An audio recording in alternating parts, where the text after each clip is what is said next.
AP ప్రభుత్వానికి పెద్ద షాకే ఇచ్చింది కేంద్ర ప్రభుత్వం అని చెప్పాలి. నిన్న బడ్జెట్ పెట్టిన కేంద్ర ప్రభుత్వము ఏపీకి 1,00,000 కోట్లు కావాలని చంద్రబాబు నాయుడు విజ్ఞప్తి చేసినట్లుగా పచ్చ మీడియాలో ఊదరగొట్టారనమాట.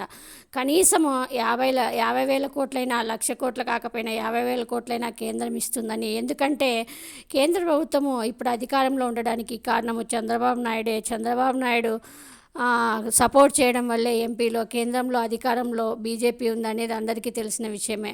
అలాగైనా ఆ సపోర్ట్తో అయినా బీజేపీ ఏపీ ప్రభుత్వానికి భారీగా నిధులు ఇస్తారని బడ్జెట్లో అనుకున్నారు. కానీ అమరావతికి చంద్రబాబు నాయుడు ఓన్లీ అమరావతి కోసమే కేంద్ర ప్రభుత్వానికి మద్దతు ఇచ్చినట్లు తెలుస్తూ ఉంది.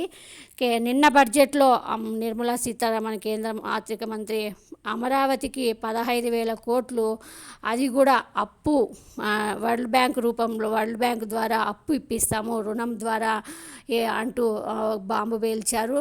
ఇది అందరూ అనుకుంటే గ్రాంట్ రూపంలో 15,000 కోట్లు ఇస్తారనుకున్నారు, కానీ ఇది అప్పు రూపంలో ఏపీకి కేటాయిస్తున్నట్లు నిర్మలా సీతారామన్ తెలిపేసరికి చాలామంది ఏపీ ప్రజలు షాక్ అయ్యారు. మరి చంద్రబాబు నాయుడు ఎందుకు మద్దతు ఇస్తున్నట్టు, మరి ఏంటి లోగుట్టు ఏముంది అనేది అన్నీ బయటికి రావాలి అంటూ చాలామంది రాజకీయ ఆర్థిక విశ్లేషకులు కూడా విమర్శిస్తున్నారు. మరి చూడాలి చంద్రబాబు నాయుడు దీనిపైన ఏం సమాధానం చెప్తాడో. నిన్న అసెంబ్లీలో మాత్రం కృతజ్ఞతలు చెప్పారు కేంద్ర ప్రభుత్వానికి, బడ్జెట్ చాలా బాగుందని మెచ్చుకున్నాడు. కానీ ఏపీ ప్రభుత్వానికి మాత్రం కేంద్ర ప్రభుత్వం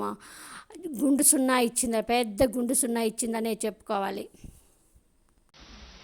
అమరావతి క్యాపిటల్ కన్స్ట్రక్షన్, ఎందుకంటే ఆంధ్రప్రదేశ్ రీఆర్గనైజేషన్ యాక్ట్ మేరకి స్టేట్ క్యాపిటల్ బిల్డ్ చేయడానికి సెంట్రల్ గవర్నమెంట్ దానికి స్టేట్ గవర్నమెంట్కి హెల్ప్ చేయాలని యాక్ట్ ప్రకారం ఉంది.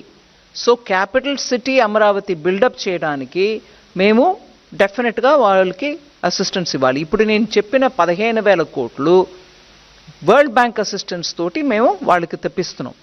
దానికి కౌంటర్ పార్ట్ ఫండింగ్ కూడా ఉంటుంది. కానీ ఇవాళ స్టేట్ పొజిషన్ ఎలా ఉంది, అది ఎట్లాగా వాళ్ళు ఇస్తారా ఇవ్వలేరా, అది మేము సెంటర్ నుంచి గ్రాంట్ ఇచ్చుకుంటామా, ఇవన్నీ చూసి వాళ్ళతోటి మాట్లాడుకొని చేస్తాం. ఎందుకంటే ఆఖరికి ఆ క్యాపిటల్ లేకుండా 10 సంవత్సరం వెళ్ళిపోయాయి.